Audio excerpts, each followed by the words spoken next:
Welcome to the Blogger Genius Podcast, brought to you by Milo Tree. Here's your host, Jillian Leslie. Hello, friends. Welcome back to the show. I want to ask you if you would like to get a weekly email from me on Sundays where I talk about my most recent podcast episode and I share my 4 biggest takeaways from that episode. That way it's like a cheat sheet. It'll save you time. You can see what we're talking about, what is happening in the world of blogging and online business. I'll also put the podcast in the email, so if you want to listen to it, you can right then and there.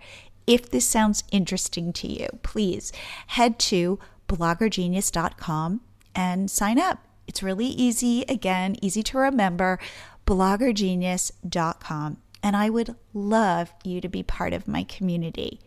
For today's episode, I have my friend Lauren Myers on the show. And Lauren is a blogger, but she is also an incredibly successful Etsy seller. She sells balloon garlands. Her Etsy shop is called Ohh How Charming. Up until this point, I think she has sold over 55,000 items on Etsy. What we talk about is how she got started, why she thinks she's successful, what her tips are for people who want to start Etsy shops, and why she really recommends the platform. I think you're going to get a lot out of this. If you are an Etsy seller, I think you'll find it really interesting to hear how Lauren optimizes everything. If you're thinking about selling on Etsy, I think hopefully this episode will push you to do it. So without further delay, here is my interview with Lauren Myers. Lauren, welcome to the show. Thank you so much for having me. I'm excited to be here. You were just sharing before we pressed record a story about how I came into your radar. And so would you share that story? Because I think it's really sweet. So I always loved Catch My Party. That was my go-to place for inspiration, looking at parties and everything. And right when, a couple months after I started my Etsy shop, it was a Halloween party. And looking back on it, it's cringy, of course, but I just went and did it. And I took the plunge, created my account on Catch My Party, submitted the party, and it was featured. And that just gave me the encouragement, like, wow, I think that I can actually do this. And it was just so special because it was a site that I looked up to so much, and that my party was featured. There's no words, honestly, to describe how it meant to me at that time. Oh, wow. How many years ago was this? It was 2015. Wow. So 5 years ago. Wow. Well, I'm glad that I was able to give you that push. So let's talk. Will you share, because we're talking offline, how successful you have been on Etsy. Would you share your entrepreneurial journey and how you got to where you are from 2015 to today, where you're like overwhelmed with orders? So you share how you got into this. So in high school, I always wanted to have my own business. And I never knew really what at the time I wanted to do. It was just always something, what do you want to be when you grow up? I want to own my own business. And people kind of look at me like, okay, what are you going to do with that?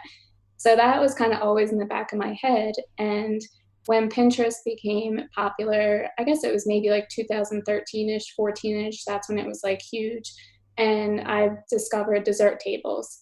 So I would just stalk looking up the dessert tables, and I just loved everything about that. So I actually started creating my own dessert tables just for fun, not thinking anything to come out of it. And then my husband proposed to me. So then I was planning our wedding and making party decorations for that. And tissue tassel garlands were huge at that time. So that was one party supply that I just absolutely loved for whatever reason.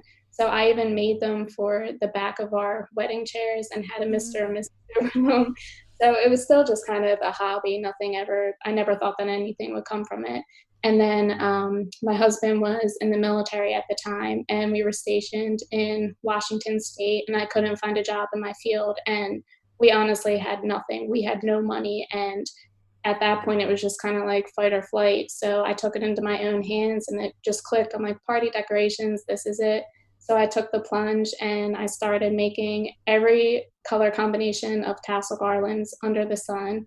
And then in 2015, it was January 27th. That's when I clicked open my shop on Etsy. And I only had a couple at that time. And then I was just working hard behind the scenes to get all of them up. But I just wanted to put a few on there at first. And then it was February 2nd, I got my first Etsy sale. And I'll never forget that email because it said, congratulations. There was a champagne bottle with confetti coming out of it and all. And at that moment, I'm like, this is it. This is exactly what I'm meant to do. And from there on, I just made it my passion and put everything I had into it to get to where I am today. Wow. And then you've also, so you went really deep into tissue paper tassel garlands, right? Yeah. And that's all you sold in the beginning? In the beginning, I also had mason jars on there, the painted mason jars. They were kind of popular at the time, but I was just focused more on the tassel garlands. But I wanted to have something else that was kind of relatable in the party world and just kind of see what took off.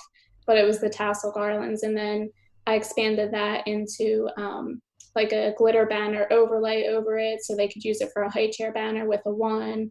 And then shortly after that, I got a Cricut machine. So then I was doing cupcake toppers, paper straws, so basically all paper products during that time. Okay. And now you're doing predominantly balloon garlands. Yeah. And how did you segue into that?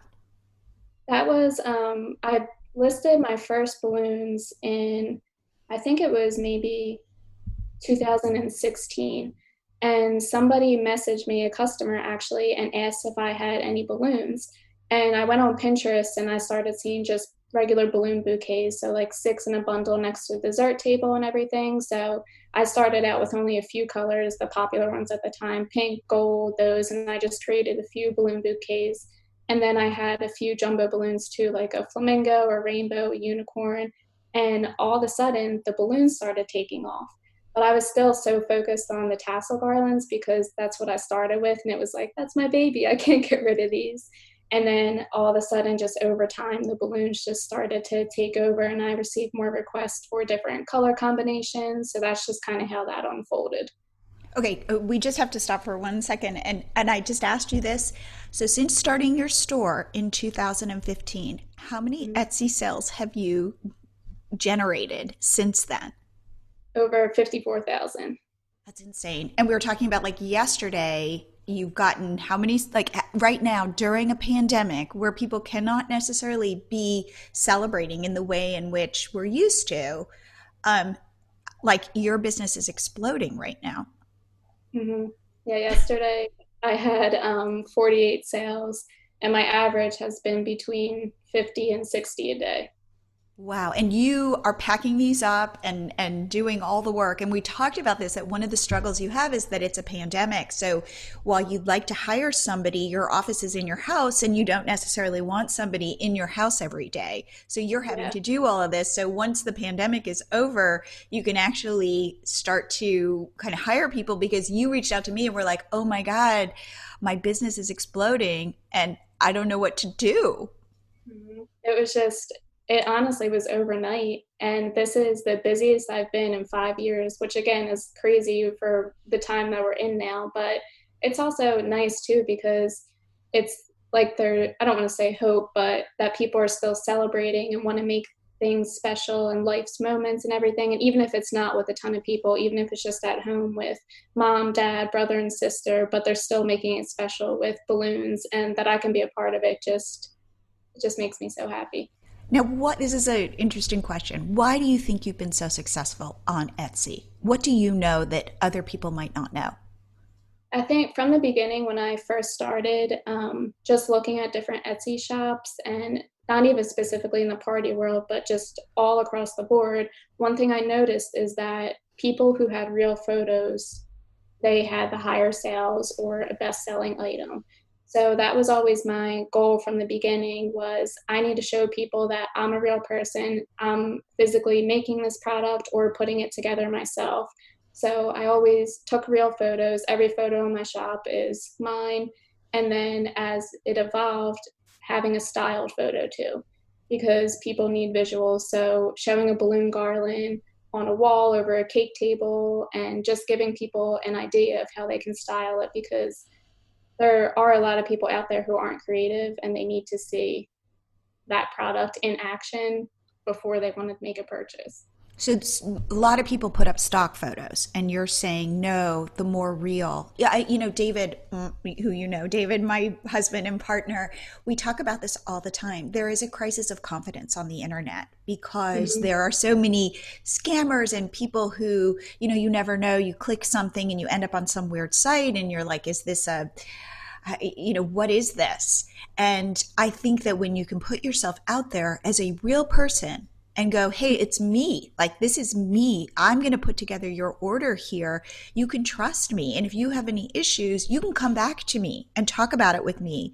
I think that sets you up for success, because there's that thing of like, like, know, and trust. And if you're creating, one thing that we teach in our group is this idea of putting yourself front and center. And so how do you think you're able to do that on Etsy, which is not necessarily a platform where it's like, hey, I'm Lauren. Like, how have you been able to make it more personal? Like, one is photos. Is there anything else that you've done?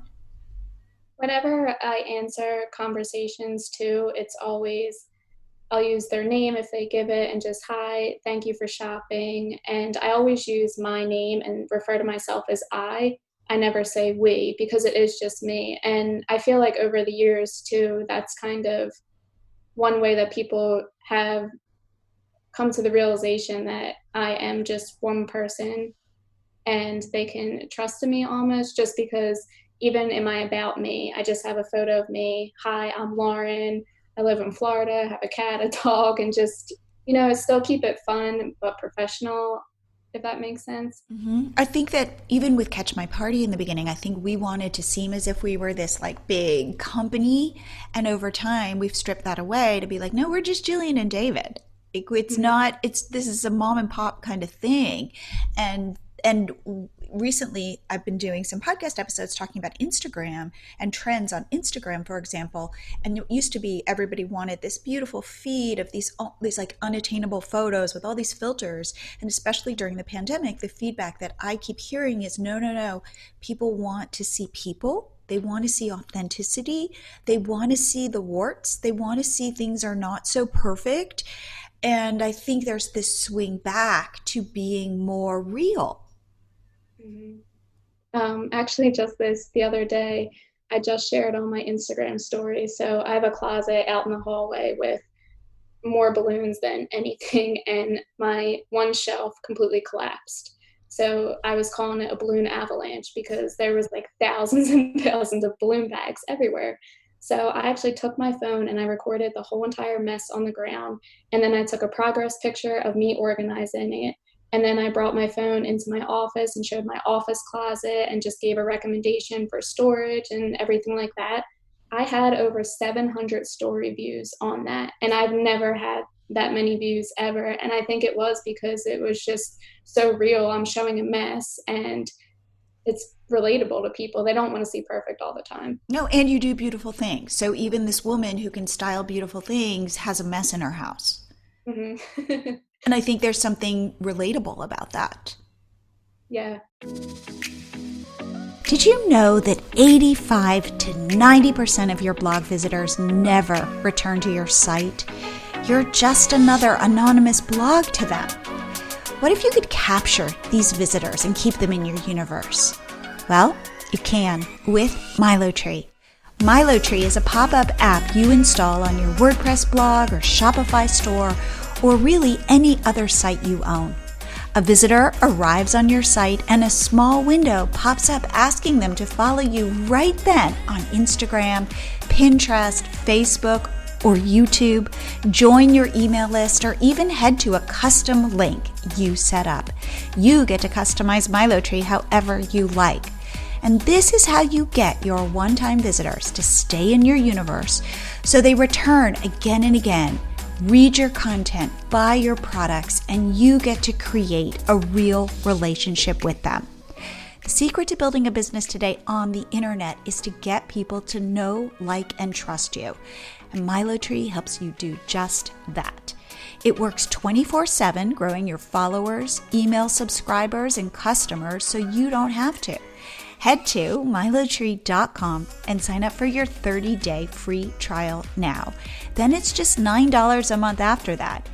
It's a small price to pay so you don't have to work as hard growing your audience.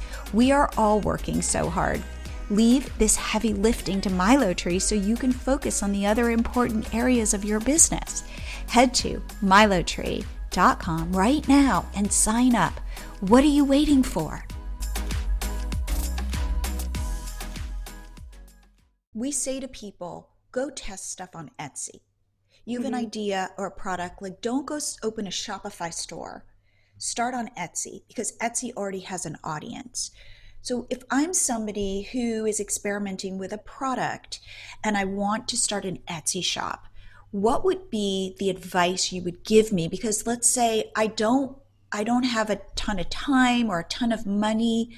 How would I get my Etsy shop up quickly, optimized, using your best practices so that I could see if I could build a business? That's I think that's one of the number one things about using Etsy that's just amazing is they literally have everything for you. I mean, when you click open your shop, it's literally a tutorial walkthrough. Upload your banner, upload your profile picture, type in your shop policies, and they'll even give you an example, include shipping time, return policy, cancellation. They have everything outlined for you so anybody can do it. And I'm not the website creator whatsoever, so this is just user friendly for anybody at all. And the other thing with Etsy is their SEO is amazing. That's another thing that you don't have to worry about. And if you're looking to start a new product and even just creating your titles, one of my favorite things about Etsy, and I always tell this to people too, is say if you have a new product that you want to list, and I'll just use the example of a flamingo party. So when you go into the Etsy search and you start typing flamingo, it'll bring down a drop-down box of everything that people are searching on Etsy. So whether it's a flamingo cake topper, flamingo candle, anything like that. So they're basically giving you what other people are searching for, and you have to take advantage of that because that's how you'll get into the search and everything like that. So Etsy is a keyword optimized platform. So your job then is to serve up keywords for your product. And do you have any thoughts or advice about how you do that? So when I'm creating a product, I always like to, so in my head, say if I'm using it for a flamingo party, you could also use it for a baby shower, a bridal shower, a bachelorette. And I always make sure to hit every single one of those kind of use cases. Yeah. Like how would somebody coming to the platform use my product? What is their problem they're trying to solve? Exactly. And I think that's the number one thing is to kind of let that go. If you have a specific thing in your head, like, no, I'm only doing this for a flamingo party. You just have to let that go and just put it out there for everybody. Because so in your title, I forget how many keywords they allow you now, but I always make sure to use every single keyword. And even if it's just pink birthday party, because you don't know what people are going to type in the search. And if you can just hit that one person who maybe specifically wasn't looking for, just say a balloon garland, but now they came up in pink birthday search, and now you could have a sale just from that because you have such a wide variety of keywords in your title. And then in your description, how are you optimizing your description? So the first thing that I always do in my description is I have welcome to Oh How Charming. And the reason that I have that is for Google. So if you were to type in on Google flamingo balloon garland and it pulls in your product listing from Etsy, the first thing that you'll see is your item description. So I always just like to have my business name there first, just because same thing, if one person, if it catches their eye and then they remember, oh, how charming, let me type that in. And then under that, I like to have a little description describing the product of how they can use it, because I believe Google brings in 2 lines. So then I'll just kind of describe the product and this is looking to take your party to the next level. Purchase this DIY balloon garland kit to wow your guests. No experience necessary. Just a little one-liner like that, where if somebody's not sure about buying your product, then maybe that can change their mind and make them feel a little bit more confident even. And then will you go through like the colors or the what you get or like the actual like kind of specifics? Yeah, so I always put exactly this listing is for one DIY balloon garland kit. The colors included are, I'll list them out there, optional balloon pump, a balloon decorating strip. Then I also put how long it takes to assemble the garland. And even for a regular balloon bouquet, I have in there how long the average float time for helium balloons is. So kind of just putting everything out there. So all the information's in front of the customer's face. So they can feel comfortable. I like how you're doing that. Like I've got your back kind of thing. Now, And people are always going to have questions, of course, but I just think if you can have as much information in there as possible, and really you have to let people know what they're getting. You don't want to be, one of those people where you just put the picture up and don't even have a description of what's included. now, given though you come to Etsy and there are hundreds, if not thousands, of balloon garlands, why do you think yours are standing out? I really think it goes back to using my own photos. Keeping up with the trends is huge too. Um, just right now, like Halloween is huge and people are going for that. So there's more of a demand for Halloween garlands. And even though it feels crazy to be putting Halloween products out in August, but I think the biggest thing, honestly, is keeping your shop fresh. So then you're just always in the search with seasonal holidays, everything like that. Are you getting repeat customers or is it predominantly one-off customers? Yes, the amount of repeat customers I have now, I have a couple girls even who were like, I will never go to anybody else. And they've ordered from me 20 times. And I have this one girl, which is absolutely amazing. She has been my customer since Tassel Garlands. And she was one of my first 5-star reviews 5 years ago. So that's just like, it's really cool when somebody sticks with you that whole entire time. And do you think reviews are important?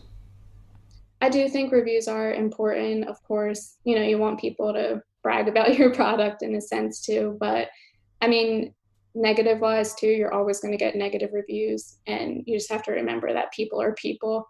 But I honestly don't think that people look at reviews as much as you think. As a shop owner, of course, you're going to obsess over it. And I do think that part of it is because Etsy is such a known platform. And the other thing that Etsy has now too is best-selling badges. Okay, On what does certain that mean? products. So I honestly don't even know how they do it, but they award best-selling badges on products. So I think it's if you sell it a certain amount in a day or a month, you get a bestseller badge on it. So that just kind of, again, it's like that, oh, she's a bestseller, then this must be a popular product that people like and are buying. Got it. And do you have them on a bunch of your products? Yes. And do those continue to sell? Do they continue to be your best sellers? Yeah, they really are. And another feature that Etsy has too is it tells you how many people have the item in your cart or in their cart. So it maxes out at 20. So it'll say over 20 people have this in their cart or 10 people have it in their cart. So again, it's like those little things that I really think gives people the confidence to want to shop with you. And that little nudge. Yeah, like, oh, Other people or like this. yeah. And if you only have one left in stock, it'll be like, hurry up, only one left in stock, and it's in 5 other people's carts. So Etsy really helps with that. Let's talk about advertising on Etsy. Do you advertise and haven't they changed this policy? So can you step through that? So at first I know we talked about this before, I was completely against the Etsy ads. So what it was. You mean paying for ads to get your products to show up higher in search?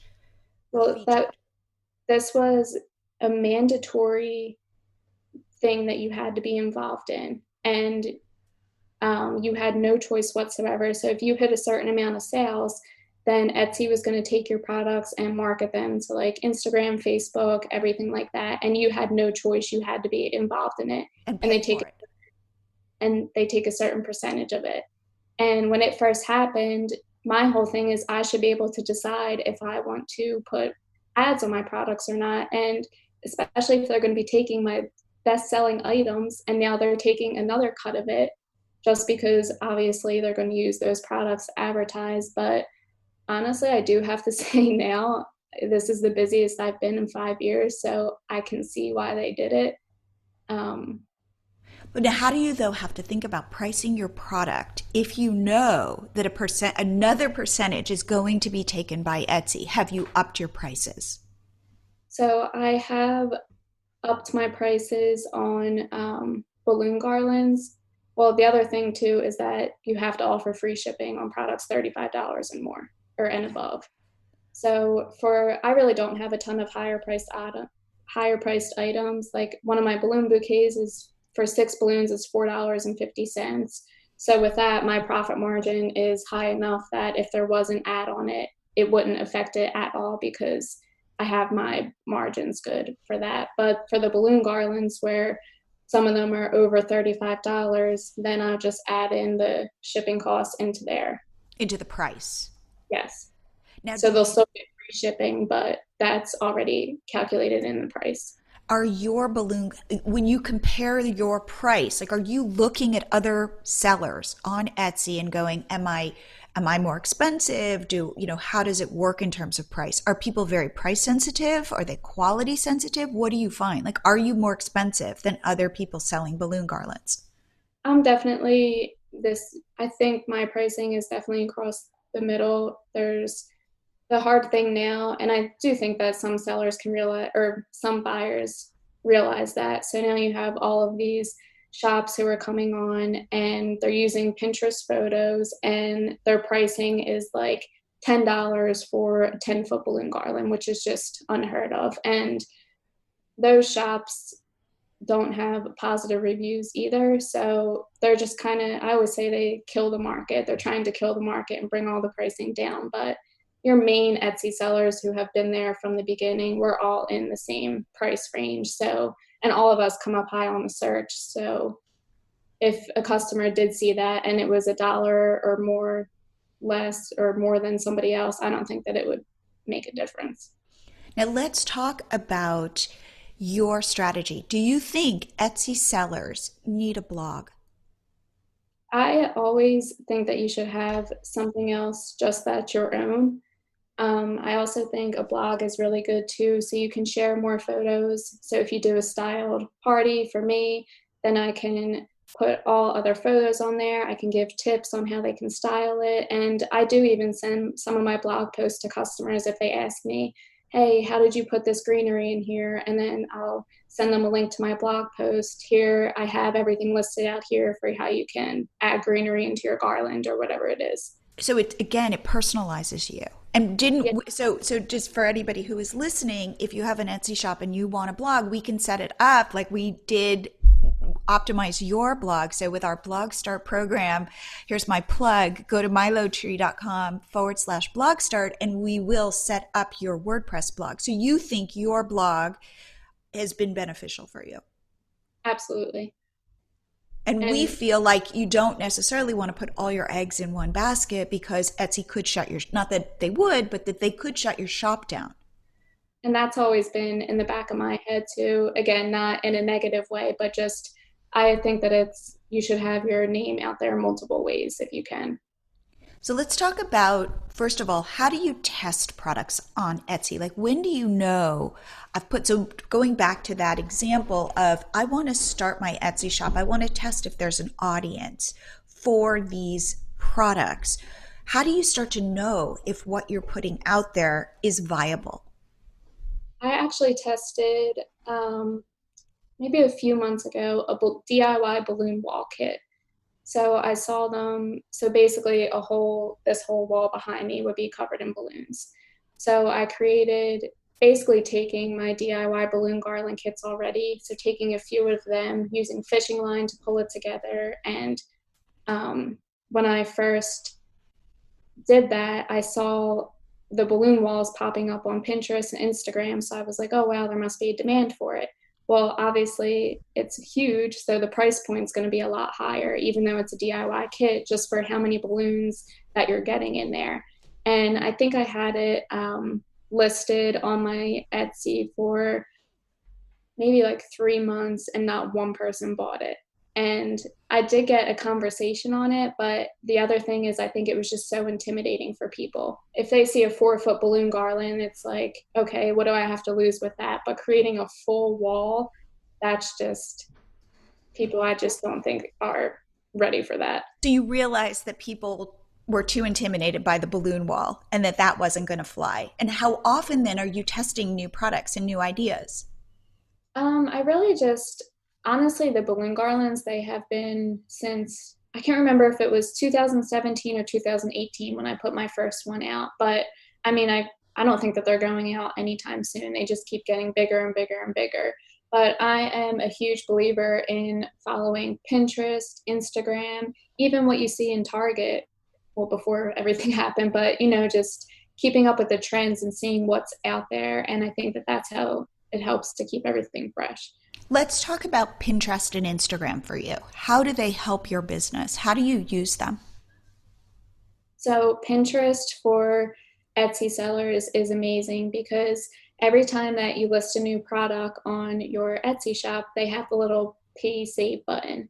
So then you can just click it right there. It brings in your title of the your listing that you have. It brings in your description, and it actually shows the price and then says visit Etsy here. And it doesn't your shop name is there, but it says go to Etsy instead. And I think that that's great, honestly, because people know Etsy. I mean, they have commercials on now, so it's something that people are familiar with. It's kind of like a Target now. So I think that that's great because if somebody sees your listing on Pinterest, they're more likely to click it because they've heard of Etsy before. Interesting. Okay. And then are you also creating your own pins? Like if you're doing blog posts, are you creating collages, or are you creating Pinterest images that could, link to either your blog or your shop? How are you doing that, if at all? Yes. Well, thank you to you and David. I am now doing that. So that was something that I never did before. I honestly just did. Even when I posted a new blog post, I would just copy the link, and then Pinterest brings in all of your photos. I would never do anything about that. And then during our course, when you told us about even using Canva to create collages and just putting the wording on there to make somebody want to click and buy something, the call to action. So now for my new balloon garlands, I'll usually bring that photo into Canva and then click here to create your own boho rainbow garland or something, some type of call to action like that. And that it honestly works. And I felt so uncomfortable about that of telling somebody what to do, but I mean, that's what people need. Oh, that's great. Okay, so in fact, we've known each other, and then you were in one of our coaching groups, and now you're in our continuing kind of membership. And I was asking you, like, what do you think of it? How was it for you? It's still amazing. And it was just those little things that creating the pin like that for Pinterest, that doesn't even take that much time, but it could bring you 5 sales that you wouldn't have had before just by doing something so simple like that. And even just how David fixed my website for me, all of those things that just got put on the back burner, and they really helped, I think, moving forward to make things easier for me for marketing wise and social media, and just the support of the community and feeling like you're not alone, because being a business owner too, I mean, it's just me in my office right here. So you feel like you have, kind of coworkers too. Like people, friends. yeah, like people cheering you on who are doing Yeah. different things. But I always find that there's this interesting cross-pollination. Like, oh, I never thought about that. I'm not a homeschooler, but wow, how does a homeschooler think about this? Homeschool blogger. How does a food blogger think about this? And I think there's something very additive, and it kind of broadens it's like when you were saying you have to think about all the different people coming to your shop and how they might use a product that you would never have thought of. Hmm. Or to say, I'm going to go do pink party for a flamingo balloon, to go, wait, how can I expand my thinking? So one thing I really like about bringing people together in our groups is that cross pollination. It's the truth. And it's just, even if you see somebody ask a question that you never, or maybe you thought of but never thought to, and then it's just helpful all around, honestly. Let's talk If about I could do it again, I would. Oh, well, great. Well, you're continuing on. In fact, I was You telling you like next week what we're going to be teaching on, in our monthly group. So tell me then about Instagram for you and how you think about Instagram for business building. So Instagram is more, even though on Etsy you're sharing styled photos, but Instagram I think is that more, you give them that full party in a sense. And the cool thing about Instagram is when you share a picture, then usually on the same day I'll share a behind the scenes video of how I set up that party. So you're talking So about sharing it on your feed and then yes, doing a story related to that with behind the scenes. yeah, with the behind the scenes. And I think that that's just a really cool way to connect with your followers and your customers. And I always encourage in my little cards I send with each order, I have on there to tag me on Instagram to share your creations with me. And whenever a customer tags me, then I always share it back to my story. And of course, make sure I comment. And again, if you have a new follower and they see an actual customer photo, then it's like, oh, wow, I can actually do this at my house too, not looking at just a styled photo and thinking it's something that you can achieve yourself. Now, do you feel where are you getting sales? Pinterest or Instagram? Pinterest definitely over Instagram. Recently, I do think that I'm getting more sales from Instagram, but I personally, in my experience, Instagram is not the place that you're going to get a ton of sales. It'll just be like maybe one or two here and there. So Instagram is more brand building for you, Yeah, I would say so. like putting yourself out there authentically. And are you putting yourself out there? Yes. I've try and do, I haven't been that on top of it lately, but even with my balloon avalanche, then I showed my face on there. And same thing, it's just like, it's not just this account called Oh How Charming. It's, oh, there's Lauren, there she is. She's talking to us and keeping us up to date. And was that weird for you in the Oh beginning? my goodness. Like talk The about that, first, because the thing that I'm really trying in my own businesses is to put myself out there and to get out of my own way and being like, oh no, how does my hair look today? Like nobody cares how my hair looks except me. So how have exactly. you, like, how did you, so I want to be teaching people to do that more, to get out of our own way, to get, especially as women, I think we're so self-critical. So what have been like, how's your journey been in terms of putting yourself out there? Honestly, you just have to start and do it. I know that sounds so cliche, but the first thing you have to do is just record yourself. The first time I did it, same thing. I'm like, oh my gosh, my voice sounds horrible. People are going to think I'm annoying. They're not going to want to hear with what I have to say. And you just have to let go of all of those limiting beliefs and remember that people are there for you. They want to see you. You're an inspiration to them. You're providing value to them. And once you kind of shift your mindset to that, you kind of feel like you're talking to friends too. And eventually, once you start, it's, and nobody else is, that's the other thing. No one else is going to realize that you're uncomfortable either.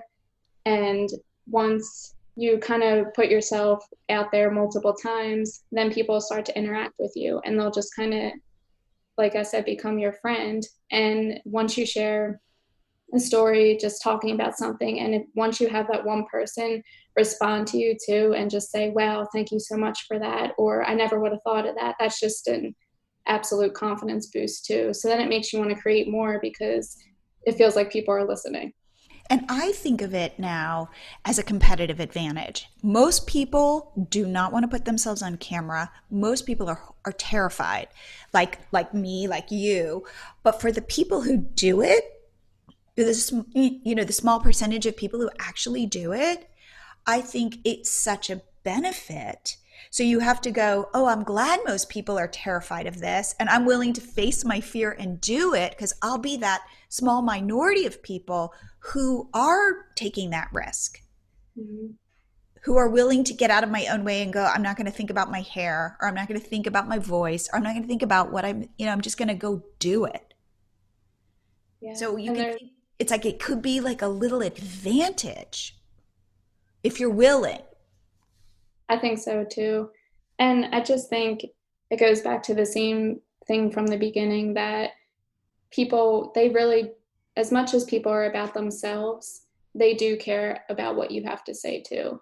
I actually even just had somebody yesterday send me a message and said, on one of my pictures, uh, what length would you recommend I get for this, or what length was pictured here? And I do sometimes think, is that because I do show my face on there and that people feel comfortable actually reaching out? I think that's another benefit too, is that people are more likely to ask questions about a product if you are showing your face, because then it's like, oh, there's a smile behind there. She looks friendly. She'll be able to help me and she'll want to help me because she cares. Interesting. Now, when people think about e-commerce and they go, Etsy, Shopify, what is your thought about that to start? Etsy all the way. And when I first started, trying to remember, I think obviously the first thing that came up on Google when you type in like handmade was Etsy at the time. And I do remember seeing things about Shopify, but for me, that was just too much to take on. And I wasn't in the place where I could hire somebody to optimize keywords and get my SEO where I would pop up in the search, where Etsy has all of that for you already. Exactly. Like one thing that we say is your business is all about traffic. Hmm. It's all about getting eyeballs on your products. The thing with Shopify is, yes, you don't have to pay the Etsy fees, but you're going to pay for that in blood, sweat, and tears, or in paying for advertising in other ways. Like customer acquisition is difficult, and driving traffic it's a slow build. Therefore, if you turn on your Shopify store and think, okay, now the people should show up. Oh, no, you've got to work to get the people to show up. The thing that is nice on a platform like Etsy is it's like you already have, like, it's like shooting fish in a barrel. You already have the fish in the barrel. With Shopify, you got to get the fish into the barrel. It's the truth. And I know that there are a lot of people now who have Shopify stores, even with Etsy. And I really don't know the reason why. That was just something I never felt like I had to do, I guess. But yeah, I mean, I just can't imagine having to start out, and you would have to invest 1,000 more hours than just going with Etsy, because they do everything for you. You were mentioning taxes. Yeah, that's the other thing, how certain states now they require taxes on products. So Etsy takes care of all of that for you. So they calculate the sales tax already, and then they're remitting it to that state that requires it. So on Shopify, and I know it's only certain thresholds that you would have to hit, but for me, why would you want to have to worry about doing any of that? I mean, there's 50 states, so it's like that's a lot to keep up with all of the laws and what each state's requirement is, where Etsy just takes care of all of it and you don't even have to think about it. So for you, it seems like you've got your shop. You know what kind of products people like. You take your own photos. You really flesh out your listing with keywords, but also in your listing, it sounds like you're making your customer comfortable. I will tell you how long this will take you. I will tell you, I will provide all of the necessary things you need to create a beautiful balloon garland. I'm here for questions. And so people purchase it. And then it seems like you've got your blog as a way to support your business, put your own skills, like your own styling skills out there beyond what you can show on your Etsy shop, but to say, I'm a real person. I've got some flair here. You can like follow what I'm doing. I'm going to break it down for you again to make you feel comfortable, but also to give you ideas and to set you up as an expert. Like, I know how to do this. And then it sounds like you've got Pinterest driving sales, both by pinning your Etsy products so they go directly back to Etsy, but also being able to, again, show your skills, with your like custom pins. And are you linking those back to your blog? Are you linking those to your Etsy shop? Are you linking them both places? both places. For the more DIY tips or how to style this, I'll definitely do it back to my blog post. But then in my blog post, which you have taught me, thankfully, was at the beginning of your post to make sure that you have shop here for this product. So, because if they do want to then get that product, it's still right there in front of their face. But I do both to my Etsy and to my blog. And then it seems like Instagram is really brand building for you. Maybe a couple sales, but it's really putting yourself out there and being able to kind of flesh out the picture. And Instagram for me is, and I guess along with my blog too, it's kind of my creative outlet. And even though my business is creative, I just absolutely love more than anything setting up and styling a party. So I guess that aspect is, I look at that as my hobby almost. Instagram. Yeah. Like your happy place? So, yes. So yes, I'm going to style this pretty party and I'm going to post a picture about it. And that's just like almost a stress reliever for me too, because that's one of my favorite things to do. So for anybody who is listening to this and says, you know what, I should go set up an Etsy shop, what would be your kind of closing advice for them? Number one is just do it. And the best thing about Etsy too is it's free to start.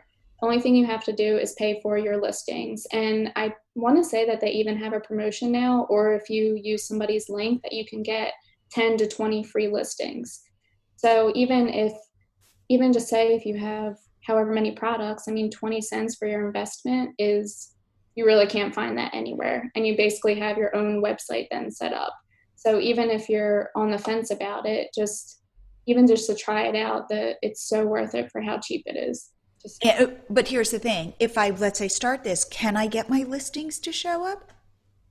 Oh yeah, absolutely. And I think it's just, going back to typing in those keywords and just really getting as many products as you can on there in the beginning. You don't need to have 100 products. I don't mean that, but just even if you start with 10 to 20 and really just optimize your keywords and put them on Pinterest, do everything that you can in the beginning to try and get them out there. And the other thing is you have to believe in yourself and you have to want it enough to know that this is what you're meant to do. And I always tell people too, and I don't mean this in a mean way, but just because everybody has an Etsy shop doesn't mean that you should have an Etsy shop too. I really truly believe that all of the successful people on Etsy, they put their heart and soul into it and their blood, sweat, and tears, and they truly, truly want it. And anything that you want and believe, you can have. I love that. Lauren, if people want to reach out to you, learn more about you, what is the best way?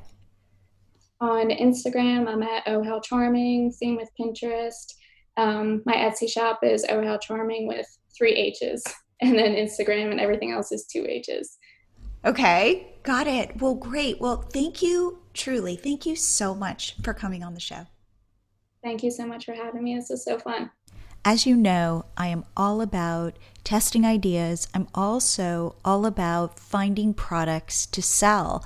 And I think that Etsy is the perfect platform to test because there really are no major startup costs and you can get it up in a day. So just be thinking about that. Is there something you can sell and can you test it on Etsy? Also, do you want to get a weekly email from me where I talk about my podcast episodes and share my 4 biggest takeaways from each one? Plus, you can listen to the episode right there in the email if you want to. If this sounds good to you, head to bloggergenius.com and sign up. Again, super easy to remember, bloggergenius.com. And I would love to have you on my email list. And I will see you here again next week.